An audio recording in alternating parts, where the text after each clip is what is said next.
Hello,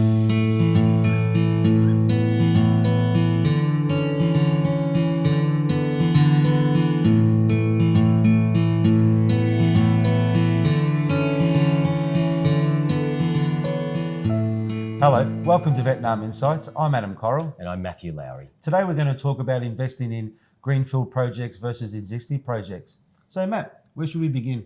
I think we sort of look at the pros and cons and the differences, because there is no simple answer to this. It's a complicated area. So if we look at existing projects, sort of brownfield projects, the pros, if we start looking at that and then make a comparison later on, the pros is the licenses exist, the business exists, and that's often one of the biggest pains when we look at greenfield is that licensing establishment process. And that's great, and you've got an infrastructure, you've got teams. And from my view, that sounds great until you start the due diligence and understanding the historical issues and liabilities, and that the 10-year look back and the tax implications history. You start going, hang on, I've got to look very carefully if this brownfield project, this existing project, is something that's worth my while, or is it going to be a financial noose around my neck? And that's always that challenge when going and looking at that. How would you look at it? Yeah, the same. So the two sides of the coin are very much so the pros. So you've removed a lot of the liabilities of being a foreigner around setting up the company, the cultural elements. You have staff in place. Localized processes and practices and so forth. But yeah, on the opposite end of the scale, all the legacy issues and having the right sort of DD to move in with is critical, but that DD needs to move past the financial into capabilities, historical background on performance, relationships, supply chain partners, what's in the closet, so to speak. And it's always a three-part, in my view, for the due diligence process. It's the financial and tax, it's the legal, and it's the commercial. And that commercial I was talking just the other day to a client, external parties with their own knowledge, but using experts that really understand, because it goes deep. Yes, very. And we're talking, you're new to the market, but if it's a private-owned company, this family-owned company have been operating for 1 or 2 generations.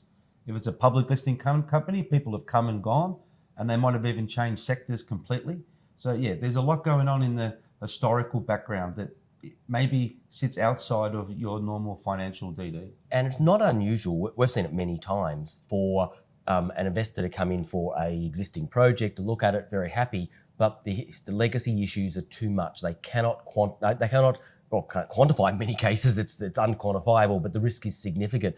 So we see them as part of the transaction, set up a new company to acquire the existing business. They want the history for operation commercial, but they don't want the risks attached to it. Yep. So that hybrid approach sometimes is an outcome, and that extends and increases the cost, but it sometimes is an issue.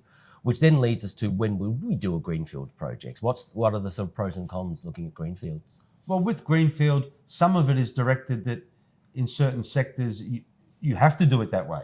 So if you look at the new energy sector and so forth, so a lot of that is companies coming in the greenfield sector, and the government trying to put in all the regulations and policies to make it easy as possible. However, no matter where you are, it's not easy and quick. It takes time. You need to recruit the right people. So look, I agree. And so where I look at for a greenfield project, and most investors in Vietnam, foreign investors, are greenfield projects. They're new startups. Painful in that when starting from scratch, because regulations do change constantly, it's understanding what is the requirements, developing a timeline and process for regulations. Everything in Vietnam is a process, understanding how many steps, the investment approvals, the requirements if it's manufacturing, as you said, if it's a particular sector, the requirements, and to go through, getting your labor, getting the people. But you can get your people. You can set it up with your approach. It may take you a lot longer. It may cost you more or less. That's one of those questions. But it's yours, and it could be property to your spec. It could be people that you recruit that understand your culture, your values. You can bring what you want into the business from the start.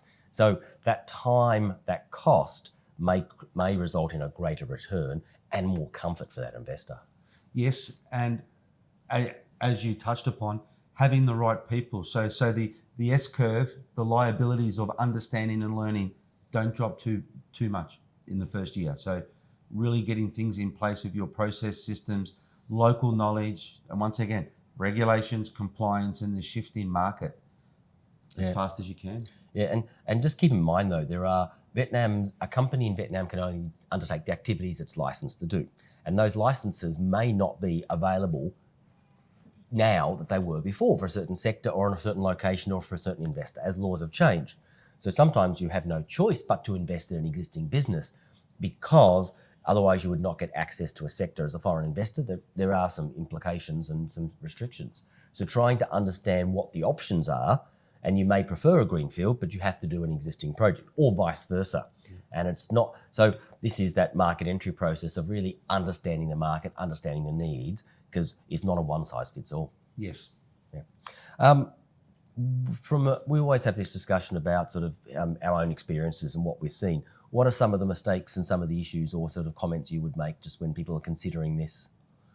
As we've already touched upon, the DD. So yes, you go through the financial as you normally would, but that background of the industry, background of your competitors, if it's greenfield, where the regulations are going to sit. So don't assume they might not change because they may, and so forth. And on the opposite side, if it's existing, once again, I touch upon the historical capabilities and practices of the company. Yeah, and my comment would be, no matter which path is taken, not understanding those timelines, because a transaction and doing it properly for an existing business, the due diligence process and the negotiations on that resulting from findings, it can be quite drawn out, and that might outweigh the extended time frame of a greenfield development. They actually may not be that much of a difference. It really is a case-by-case scenario, but my advice is don't assume. Really look through, understand the competitors, understand the market,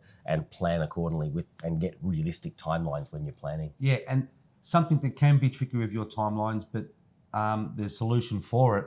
So there's a lot you won't know and information you can't get. So having the right people on the ground that can get the information that you need to make your decisions about the market. And that information is not online, and that information is not in public listed business reports and so forth. It is in the people and meeting the people, spending time with the people. It's in the numerous and many business associations for every sector. Yeah. I've just started doing a project in the timber sector. There are 9 business associations for different sort of areas in the timber sector. So there's a lot of knowledge there. And how are you going to access that knowledge if you're new to the market?